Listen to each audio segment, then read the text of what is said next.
Bonjour, Ludovic Leclerc, votre analyste pour budgetinvestor.be. Voici la mise à jour en vidéo de mon avis concernant l'or. Tout d'abord, cette analyse sera pour la semaine du 28 septembre en collaboration avec FXM sur une plateforme MetaTrader 4. L'information habituelle sur les risques pour vous dire que le marché comporte des risques de perte. Il n'est pas adapté à tous les profils d'investisseurs. C'est à vous-même d'évaluer vos propres risques. Je ne suis pas là pour vous conseiller dans vos opérations. Tout ce que je vous conseille, c'est d'utiliser des comptes démo afin d'établir vos stratégies et tester celles-ci avant de passer en réel. Ma stratégie à moi, c'est l'analyse d'impulsion, analyse que j'utilise depuis 2010 qui fonctionne pas mal. Une technique d'analyse que je peux également vous enseigner.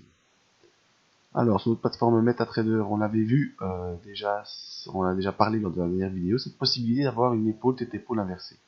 Épaule, tête, et la deuxième épaule qui est en train de se former et qui s'est confirmée cette semaine.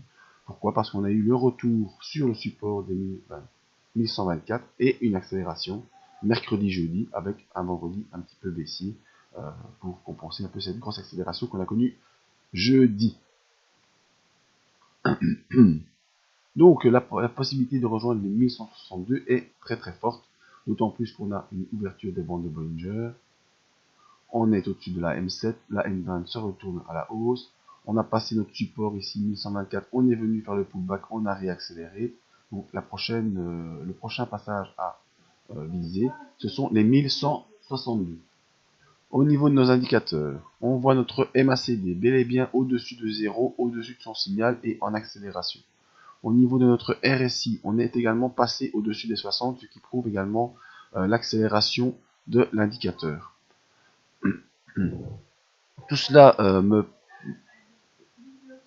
On va donc probablement rejoindre les 1162. Une fois qu'on sera là, nous verrons si on peut poursuivre en dehors de notre fourchette de Andrews haussière.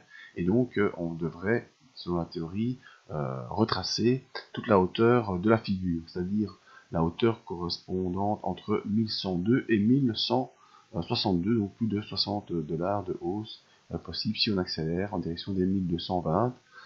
Voyons si on a dans ces environs-là une zone de résistance ici, voilà, 1224, qui correspond au range qu'on a connu ici durant le mois de mars, avril, mai. Donc si on sort par le haut de cette figure, épaule, tête, épaule, on pourrait accélérer vers les 1224, mais on n'y est pas encore. Attendons de voir si on peut déjà rejoindre les 1162 qui serait le point clé à devoir dépasser. Voilà, c'était donc mon avis sur l'or plutôt aussi pour la semaine prochaine.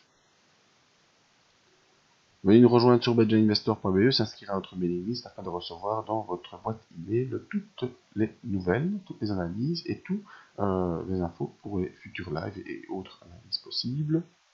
Mais également venir faire vos demandes d'informations. Merci à tous et à bientôt.